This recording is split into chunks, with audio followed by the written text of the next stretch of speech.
From secret naval bases in the Solomon Islands to debt-trap infrastructure deals across Papua New Guinea, Beijing is executing a decades-long strategy to encircle and neutralize the one nation standing between Chinese hegemony and total control of the Indo-Pacific. China has a master plan to control the Pacific Ocean, and there's only one country with the geography, alliances, and military capability to stop it: Australia. This is the story of how a continent-sized island with 26 million people became the cork in China's bottle of ambition. Welcome to the Doctrine of War. Today we're exposing China's grand strategy for Pacific dominance and revealing why Australian geography, military buildup, and alliance relationships represent Beijing's single biggest obstacle to achieving regional supremacy. We're talking about the island chain strategy that Chinese military planners obsess over, the Pacific Island takeovers that are happening right now, and why Australia's position makes it impossible for China to achieve its strategic objectives without somehow neutralizing Canberra. This isn't speculation. This is documented Chinese military doctrine meeting the hard reality of Australian resistance. The first and second island chains, China's geographic prison. To understand China's strategy, you need to understand Chinese geography and why Beijing's leadership views it as a strategic curse. China has the world's second-largest economy, the largest military by personnel, and global ambitions to match, but it's trapped. The Chinese coastline is hemmed in by what military strategists call the first island chain, a natural barrier of islands running from Japan through Taiwan and the Philippines down to Borneo. Every major Chinese port, every naval base, every route to the open Pacific must pass through narrow straits controlled or monitored by countries that are either American allies or leaning toward the United States. This geographic reality keeps Chinese military planners awake at night. In any major conflict, particularly over Taiwan, the United States and its allies could impose a naval blockade that would strangle Chinese trade and energy imports within months.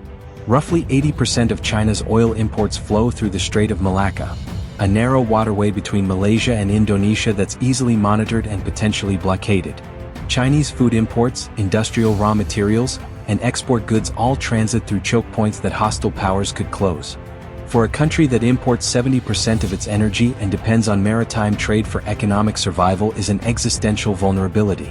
Chinese President Xi Jinping has explicitly identified this problem. In 2013, he introduced the concept of the Maritime Silk Road as part of the Belt and Road Initiative, a strategy to build ports, infrastructure, and economic relationships that would give China strategic depth beyond the first island chain. But the real military dimension is found in Chinese People's Liberation Army strategic documents that discuss breaking through the first island chain and establishing control or influence over the second island chain. The second island chain runs from Japan through Guam and down to Papua New Guinea and the northern approaches to Australia.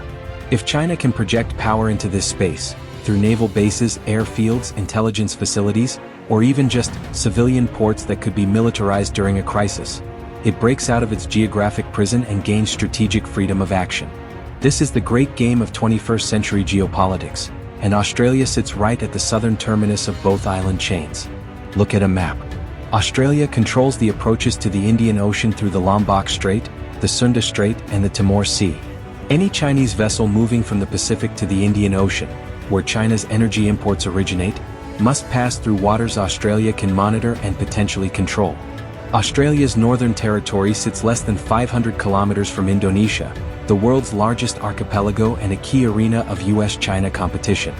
Australia's eastern seaboard looks directly at the Pacific Island nations that China is aggressively courting with infrastructure deals and security agreements. This geographic position is why Chinese strategists view Australia as the southern anchor of the containment system that constrains Chinese power. You can't achieve Pacific dominance if Australia remains aligned with the United States and committed to maintaining the rules-based order. You can't secure the Indian Ocean approaches if Australian submarines and maritime patrol aircraft are monitoring your fleet movements. You can't establish hegemony over the Pacific Islands if Australia is actively competing for influence and providing alternative security partnerships. If you're beginning to see why geography makes Australia indispensable to containing Chinese expansion, hit that like button and subscribe to Doctrine of War. We're breaking down the great power competition reshaping the Indo-Pacific, and your support helps us keep producing this analysis. China's strategy for breaking out of this containment has three distinct elements. First, build a navy capable of operating in blue water far from Chinese shores. Second, establish a network of ports, bases, and facilities across the Indian Ocean and Pacific Islands that can support naval operations and project power. Third, either co-opt or neutralize the countries that currently enable American containment, with Australia at the top of that list. The naval buildup is well underway. China now operates the world's largest navy by hull count with over 370 ships including aircraft carriers, advanced destroyers, amphibious assault ships, and the largest submarine fleet after the United States. The People's Liberation Army Navy launches more tonnage annually than the entire Royal Navy. Chinese shipyards are producing destroyers, frigates, and corvettes at a pace that no Western country can match. By 2030, the plan is projected to operate over 400 ships with significantly more capability than today's fleet. The base network is more subtle but equally important. China's first overseas military base opened in Djibouti in 2017, giving Beijing a foothold in the Horn of Africa adjacent to major shipping lanes. Chinese companies have acquired or built commercial ports in Pakistan, Sri Lanka, Myanmar, Cambodia, and across Africa. Ports that could theoretically be converted to military use during a crisis. In the Pacific, China attempted to negotiate a security agreement with the Solomon Islands in 2022 that would have allowed Chinese naval vessels to dock, refuel, and potentially establish a permanent presence less than 2,000 kilometers from the Australian coast. That Solomon Islands deal sent shockwaves through Canberra and Washington. If China establishes military facilities in the Pacific Islands, it fundamentally changes the strategic balance. Chinese maritime patrol aircraft operating from Pacific bases could monitor Australian naval movements. Chinese intelligence facilities could intercept Australian military communications. Chinese missiles positioned on Pacific Islands could threaten U.S. forces operating from Guam or Hawaii. The geographic buffer that has protected Australia since World War II would evaporate. Australia's response was swift.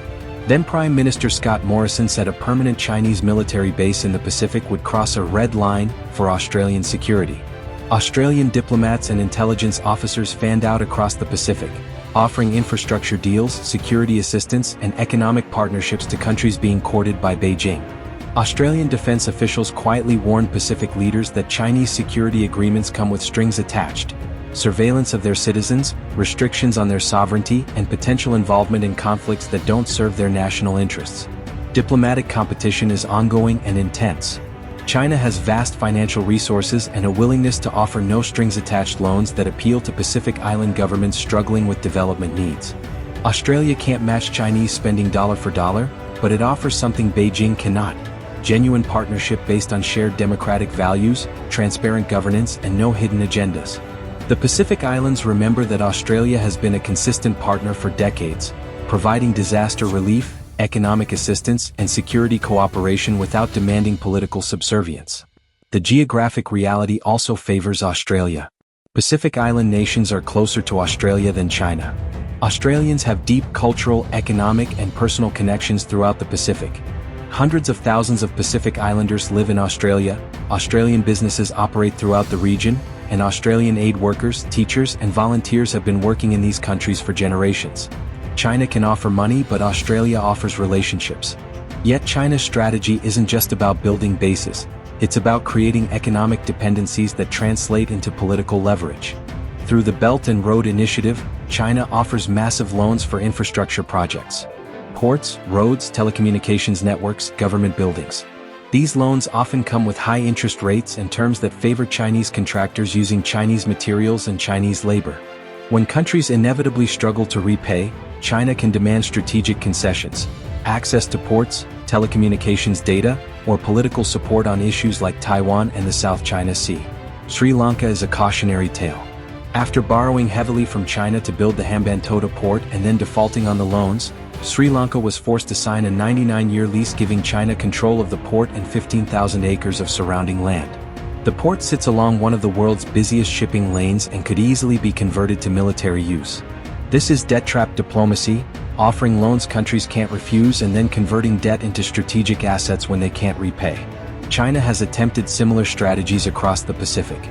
Tonga owes China over $100 million, roughly one-third of its GDP.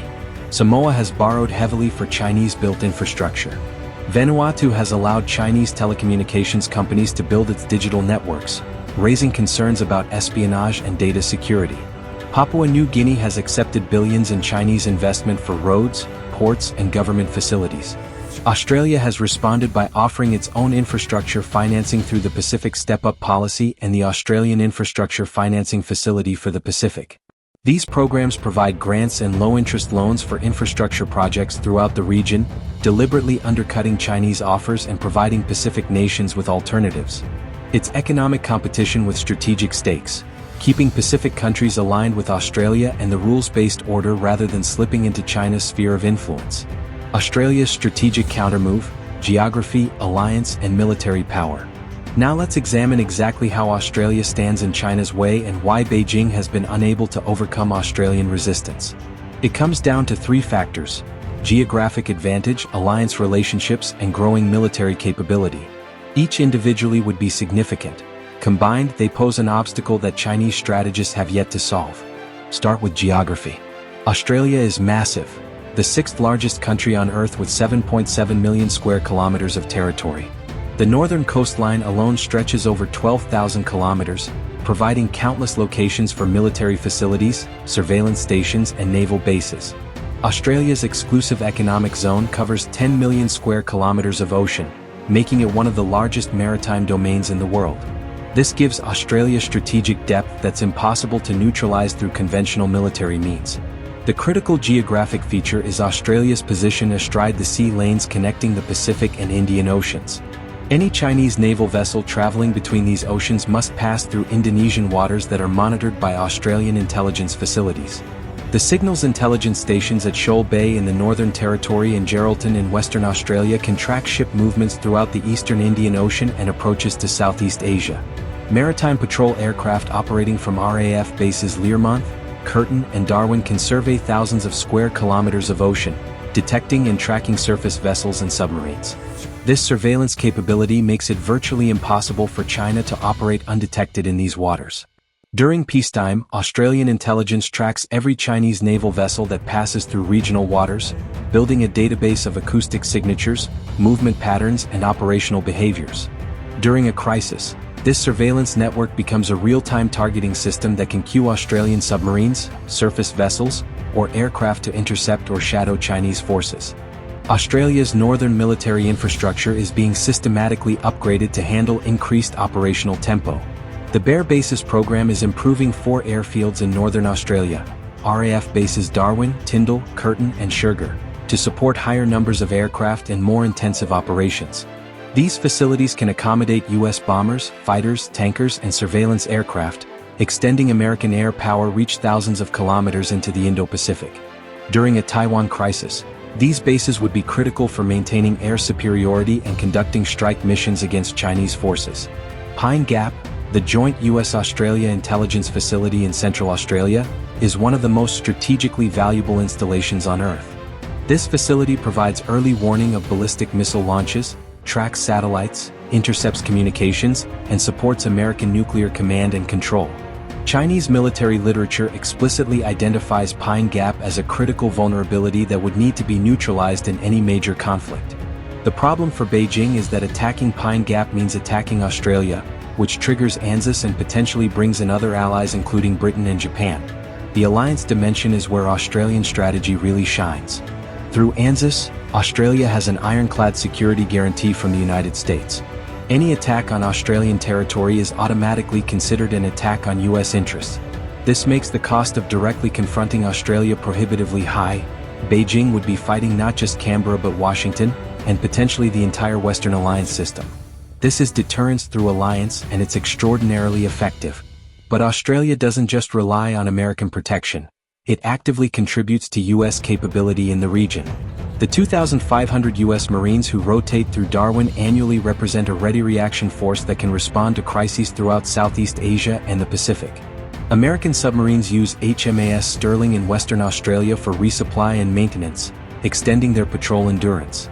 American surveillance aircraft operate from Australian bases, expanding coverage of maritime approaches. Australia isn't a client state, it's a force multiplier that makes American power projection in the Indo-Pacific substantially more effective. The AUKUS agreement takes this to another level. When Australia acquires nuclear-powered attack submarines in the 2030s, it will possess the capability to hold Chinese naval forces at risk throughout the Western Pacific and South China Sea.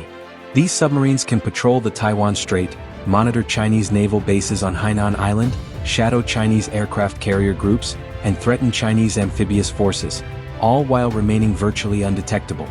8 SS AUKUS submarines, combined with American and British submarine forces, pose an undersea threat that Chinese planners must account for in every operational scenario. Australia's growing military capability is specifically tailored to counter Chinese power projection. The acquisition of 72 F-35A Lightning II stealth fighters gives the Royal Australian Air Force the capability to penetrate Chinese air defences and strike high-value targets. The purchase of 129 K9 Thunder self-propelled howitzers and up to 75 K2 Black Panther tanks transforms the Australian Army into a mechanized force capable of high-intensity warfare.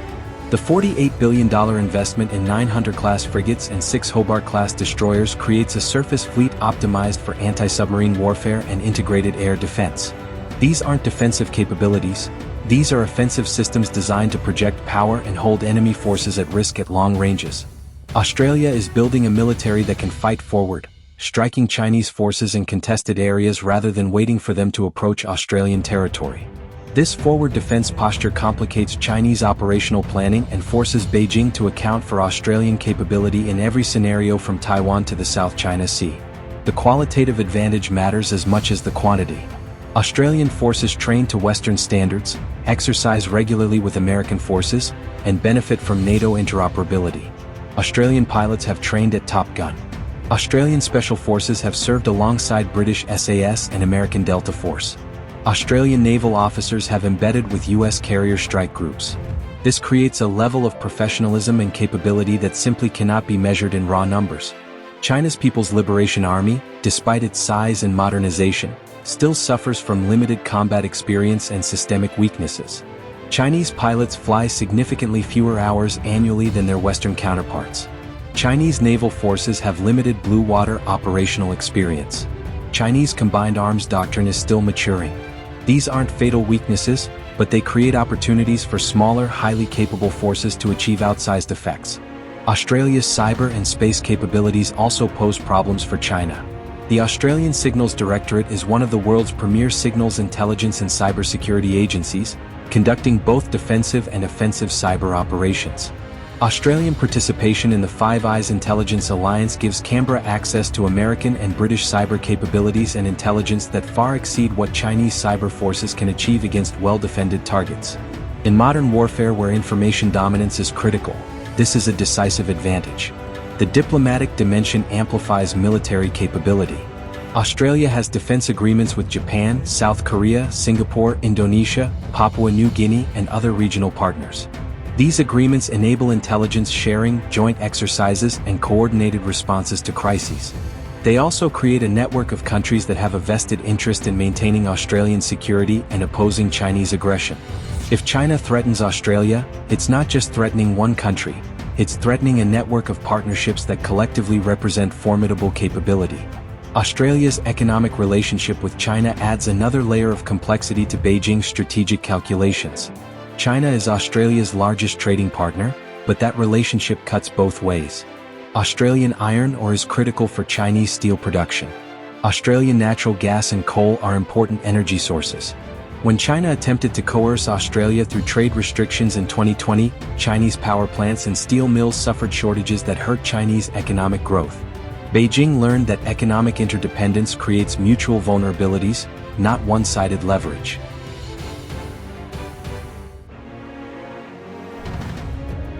The public opinion dimension also matters. Australians have decisively turned against China. Polling consistently shows that over 60% of Australians view China as a security threat and support strong defense policies. This political consensus makes it virtually impossible for any Australian government to adopt a conciliatory approach toward Beijing. Unlike some European countries where public opinion is divided on China policy, Australia has achieved bipartisan agreement that China represents a serious challenge requiring sustained resistance. This domestic political unity translates into strategic consistency. Australian defense spending has increased steadily regardless of which party controls the government. Major weapons acquisitions enjoy bipartisan support. Alliance relationships with the United States are sacrosanct across the political spectrum. Beijing cannot wait out an unfriendly government or hope that political changes will bring a more accommodating leadership to Canberra. The Australian position is institutionalized and stable. China's attempts at influence operations have backfired spectacularly. Chinese interference in Australian politics, universities, and Chinese diaspora communities has been exposed and generated public backlash. Foreign interference laws passed in 2018 have made it significantly harder for Chinese agents to operate. Australian security services have disrupted Chinese espionage networks and prosecuted Chinese intelligence operatives. Rather than creating leverage, Chinese influence efforts have hardened Australian resolve. The final element is strategic will. Australia has repeatedly demonstrated that it will not be intimidated by Chinese pressure. When China demanded Australia drop its call for a COVID-19 investigation, Australia refused.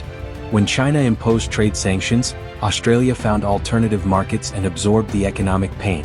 When China threatened consequences for the AUKUS, Australia continued anyway. This track record sends a clear message.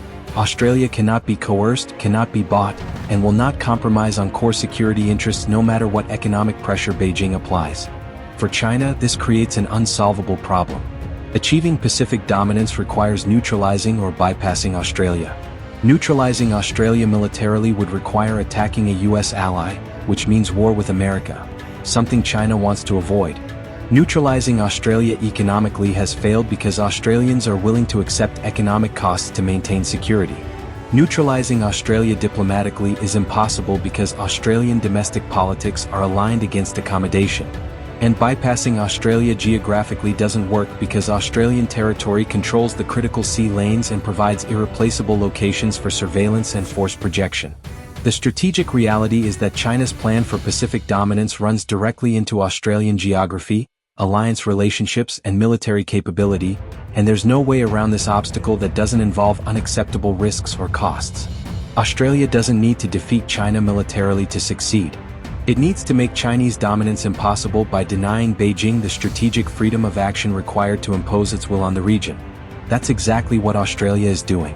Every military facility Australia builds in the north, every surveillance system that tracks Chinese movements, every submarine that can threaten Chinese fleets, every alliance relationship that constrains Chinese behavior, these create compounding costs and risks that push Chinese strategic objectives further out of reach.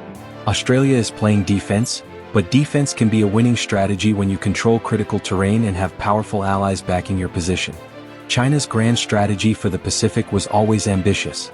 Breaking out of the first island chain, establishing hegemony over the second island chain, securing the sea lanes that carry Chinese commerce and energy, these are enormous undertakings that would require decades of sustained effort and favorable strategic conditions.